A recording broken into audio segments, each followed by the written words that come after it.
Welcome to money Mantra TV. ఇప్పుడు ఉన్నటువంటి పరిస్థితుల్లో మనందరం కూడా మరి అవసరం ఉన్నా లేకున్నా డబ్బులు ఎక్కువ ఖర్చు చేస్తూ ఉంటాము. కానీ ఒక పాయింట్ గురించి ఆలోచించాము. ఆ పాయింట్ ఏంటంటే ఇన్సూరెన్స్ గురించి. ఇన్సూరెన్స్ విషయం దగ్గరకు వచ్చినప్పుడల్లా మనము చాలా అజాగ్రత్తగా ఉంటాము. ఏం కడదాంలే అనే ఆలోచన కూడా మనం వస్తూ ఉంటాము. అది కరెక్ట్ కాదు.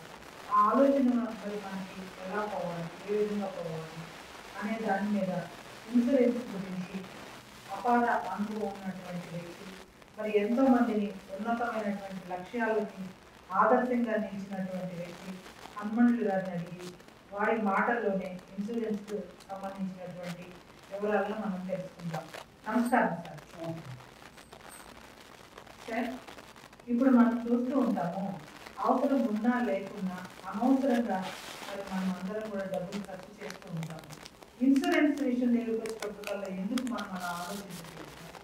మనం ఆలోచించట్లేదు చాలామంది అనుకుంటున్నాం, కానీ చాలామంది ఇన్సూరెన్స్ గురించి ఆలోచిస్తున్నారు. అందులో జీవిత బీమా, సాధారణ బీమా, ఇంకా లైఫ్ ఇన్సూరెన్స్, జనరల్ ఇన్సూరెన్స్ రెండు వేరే వేరే రకాలు.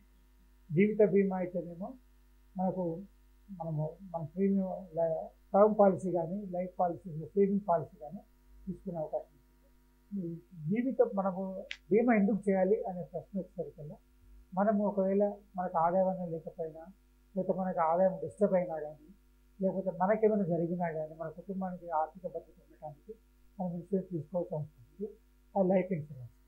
అదే సాధారణ బీమాకి వచ్చేసరికల్లా మనం కొన్న ఇల్లు కానీ, తీసుకున్న కారు కానీ, ఇప్పుడు ఏదైనా కానీ నష్టం జరిగినా, కాలిపోయినా, లేకపోతే ఎలాంటి చెడిపోయినా కానీ, దాని గురించి యాక్సిడెంట్ అయినా కానీ, అలాంటి వాటిలో మనకు అయ్యే ఖర్చుని మనకు రికవరీ, మన ఖర్చుని భరించడానికి ఇచ్చే భరోసా ఇన్సూరెన్స్ కంపెనీ.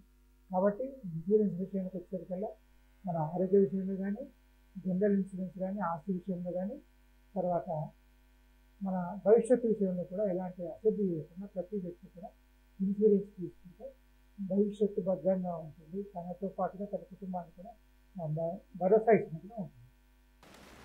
ఇన్సూరెన్స్ భవిష్యత్ భరోసా అంటారా? ఖచ్చితంగా భవిష్యత్తు భరోసా ఉంటుంది. తన ఉన్నత కాలము సేవింగ్స్కి ఉపయోగపడుతుంది. సేవింగ్స్లో లైఫ్ ఇన్సూరెన్స్ సేవింగ్స్లో తీసుకుంటే ఒక పొదుపు, మనం కట్టే ప్రీమియం పొదుపులా ఉపయోగపడుతుంది. మెచ్యూరిటీ పీరియడ్కి మనకు డబ్బులు మన రిటైర్మెంట్ ఏజ్ వరకల్లా మనకు చేసిన పొదుపు ప్రీమియం రిటర్న్ వస్తుంది. లేకుండా టర్మ్ పాలసీ తీసుకున్నాం అనుకోని ప్రతి సంవత్సరం ఏదైనా కానీ మనం ప్రీమియం కడుతూనే ఉంటాము. ఒకవేళ మనకి ఏం జరిగినా కానీ ఆ సంవత్సరం యొక్క ప్రీమియం ఇన్సూరెన్స్ పాలసీ సక్సెసర్స్ అంటే బాగా వాళ్ళ లీగల్ హెయిర్కి తెలుస్తుంది. అంటే వాళ్ళకు ఒక విధమైన ఆస్తిని వాళ్ళకి సమకూర్చినట్టుగా ఉంటుంది. నెక్స్ట్ జనరేషన్కి ఆధారపడ్డ వాళ్ళకి ఆర్థిక భద్రత ఉంటుంది. అదే మాదిరి మన ఆస్తి విషయం వచ్చేసరికి మనం ఇన్సూరెన్స్ తీసుకుంటే మనకి ఏదైనా నష్టం జరిగినా, లేకపోతే కాలిపోయినా, లేకపోతే చెడిపోయినా, అలాంటి వాటికి రీప్లేస్మెంట్కి ఇచ్చే భద్రతని ఇన్సూరెన్స్ భద్రత. కాబట్టి ప్రతి విషయాన్ని కూడా మనకు ఇన్సూరెన్స్ ఉపయోగపడుతుంది. నేను ఉపయోగిస్తే కూడా ఇప్పుడు తల్లిదండ్రులకి ఏదైనా ప్రమాదం సంభవించినప్పుడు మరి ఆ ఇన్సూరెన్స్ పాలసీ సంబంధించినటువంటి వ్యవహారాలు ఏ వయసులో మన పిల్లలకు వర్తిస్తాయి అంటారు?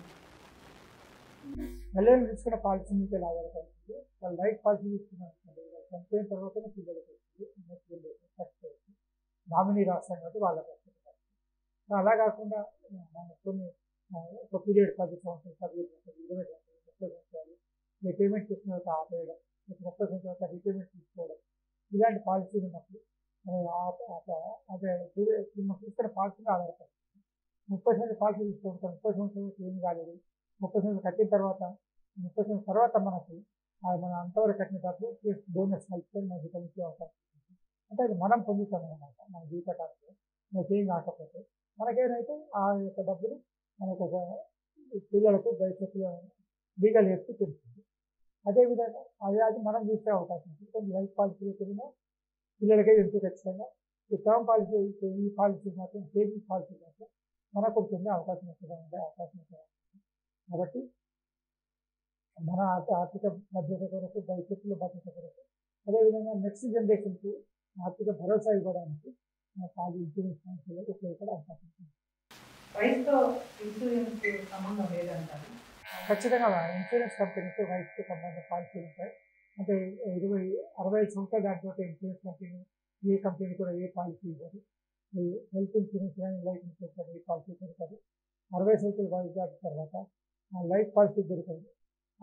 హెల్త్ పాలసీలు మాత్రం దొరికే అవకాశం ఉంటుంది, తక్కువగా దొరుకుతాయి హెల్త్ పాలసీ కూడా. హెల్త్ పాలసీలను ఆరోగ్యం ఆధారపడి తీసుకుంటారు కాబట్టి హెల్త్ పాలసీలకు వచ్చేసి ఆరోగ్యం చెక్ చేసిన తర్వాత ఇంత పాలసీ వచ్చిందని ఆ విధంగా ఇన్సూరెన్స్ పాలసీ కూడా జరుగుతుంది. అదే మనం చిన్న వయసు పాలసీ తీసుకున్నాం అనుకోండి, అంటే 20 సంవత్సరాలు 25 సంవత్సరాలు పాలసీ తీసుకున్నాం అనుకోండి, మనకు పాలసీ లైఫ్ లాంగ్ ఉపయోగపడే అవకాశం ఉంటుంది కాబట్టి హెల్త్ పాలసీ కావచ్చు, టర్మ్ పాలసీ కావచ్చు, జనరల్ ఇన్సూరెన్స్ ఏది తీసుకున్నా కానీ మనకు రెన్యువల్ చేసుకునే అవకాశం ఉన్నంత కాలం కూడా మనకు ఆ పాలసీ పొందే అవకాశం ఉంది. ఆలస్యం చేసిన కొద్దీ మన పాలసీకి అనర్హులం కావడం, లేకపోతే మన ఆరోగ్య సర్టిఫికేట్ హెల్త్ పాలసీ రాకపోవడం, ఇలాంటి సమస్యలు వచ్చే అవకాశం ఉంటుంది. కాబట్టి యుక్త వయసులో ఉన్నప్పుడే పాలసీలు ఇన్సూరెన్స్ పాలసీలు తీసుకోవాలి. దాన్ని రెన్యువల్ చేసుకుంటుంది. ఎక్కడ పేమెంట్లో రెన్యువల్లో ఎలాంటి అప్డేట్ చేయకపోవడం అట్లా విషయం అనుకోవాలి. మీరు అప్డేట్ చేసిన మొత్తం ఖచ్చితంగా మొత్తం మనకి ఏమైనా జరిగినా కానీ మనకి ఇన్సూరెన్స్ డబ్బులు వచ్చే అవకాశం, పాలసీ ఏమంటే నష్టపోయే అవకాశం రాకపోయే అవకాశం ఉంటుంది. ఇప్పుడు ఇన్సూరెన్స్ మనం చేసినప్పుడు దాని మీద లోన్ తీసుకునే అవకాశం ఉందంటారా? అది ప్రతి ఇన్సూరెన్స్ కంపెనీ కూడా సేవింగ్ బేస్డ్ పాలసీ అయితే, సేవింగ్ బేస్డ్ అంటే మనం ప్రీమియమ్స్ కట్టి దాన్ని పొదుపు అట్లాగే ఇన్సూరెన్స్ కంపెనీ దగ్గర ఇచ్చినప్పుడు టర్మ్ పాలసీకు లోన్ దొరకదు. టర్మ్ పాలసీ అంటే ఇయర్లీ ప్రతి సంవత్సరం రెన్యువల్ అవుతుంది కాబట్టి టర్మ్ పాలసీ లోన్ దొరకదు. కానీ సేవింగ్ బేస్డ్ పాలసీ అయితే మాత్రం లోన్ దొరికే అవకాశం ఉంది. మనం కట్టిన ఎంత డబ్బు కట్టిన పేమెంట్ ఎంత ఉందో దానిపైన 75 to 80% వరకు ఇన్సూరెన్స్ కంపెనీ లోన్ ఇస్తుంది. ఆ లోన్ తీసుకొని మా అవసరమైతే లోన్ తీసుకొని ఆ పాలసీ పైన 3 సంవత్సరాల తర్వాత, కొన్ని పాలసీలు 1 year తర్వాత, కొన్ని కంపెనీలు 3 సంవత్సరాల తర్వాత మనం కట్టిన డబ్బు మీద తీసుకొని లోన్ ఇచ్చే అవకాశం ఇన్సూరెన్స్ కంపెనీ వస్తుంది. ఇప్పుడు 50 సంవత్సరాలు దాటినటువంటి వ్యక్తులు ఇన్సూరెన్స్ చేయొచ్చు అంటారు ఎవరైనా? 50 సంవత్సరాలు దాటిన వారికి ఇన్సూరెన్స్ పాలసీ దొరుకుతుంది. కానీ 60 సంవత్సరాలు దాటిన వారికి మాత్రం జీవిత బీమా దొరికే అవకాశం తక్కువగా ఉంటుంది, దొరకదు కూడా కావాలి. కానీ హెల్త్ పాలసీలు అయితే ఆరోగ్యము ఒక వ్యక్తి ఆరోగ్యం పైన ఆధారపడతాయి కాబట్టి ఆ వ్యక్తి ఆరోగ్యం ఉంటేనే పాలసీలు ఇచ్చే విషయంలో అది కూడా 60 సంవత్సరాలు 62 సంవత్సరాలు దాటిన తర్వాత హెల్త్ పాలసీ కూడా కొత్తగా పాలసీ కూడా ఉంటుంది. కానీ ఉన్న పాలసీలు మాత్రం మనం రెన్యువల్ చేసుకుని దాన్ని కంటిన్యూ చేసే అవకాశం ఎక్కువగా ఉంటుంది. మన ఏదైతే అంతకుముందు తీసుకున్న పాలసీలు వాటిని రెన్యువల్ చేసుకుని దానికి మన ప్రీమియం టైంలో కూడా చెల్లిస్తే మనకు 70 సంవత్సరాలు 70 సంవత్సరాలు 80 సంవత్సరాలు 1-2 సంవత్సరాల వయసు ఉన్న పిల్లలకు కూడా ఇన్సూరెన్స్ చేయొచ్చు అంటారు. చిన్న పిల్లలు కూడా ఇన్సూరెన్స్ చేసే అవకాశం ఉంది. ఇంకా ఎంత చిన్న పిల్లలు కూడా ఇన్సూరెన్స్ చేయకూడదు.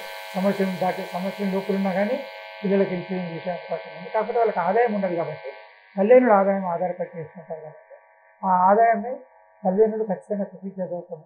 తల్లిదండ్రులు కూడా వాళ్ళ పిల్లల కొరకే ఇన్సూరెన్స్ పాలసీ తీసుకుంటుంది కాబట్టి ప్రతి ఒక్కరు కూడా ఇన్సూరెన్స్ చేసే అవకాశం ఉంటుంది. కాకపోతే ఆ పిల్లలకు ఆదాయం ప్రీమియం పెరిగినాక డబ్బులు ఎక్కడ చేస్తాయి మన ఆధార్ ఒక పూర్తి తల్లిదండ్రులు ఆదాయం చెల్లిస్తామని చెప్పిన నమ్మకాన్ని ఇన్సూరెన్స్ కంపెనీ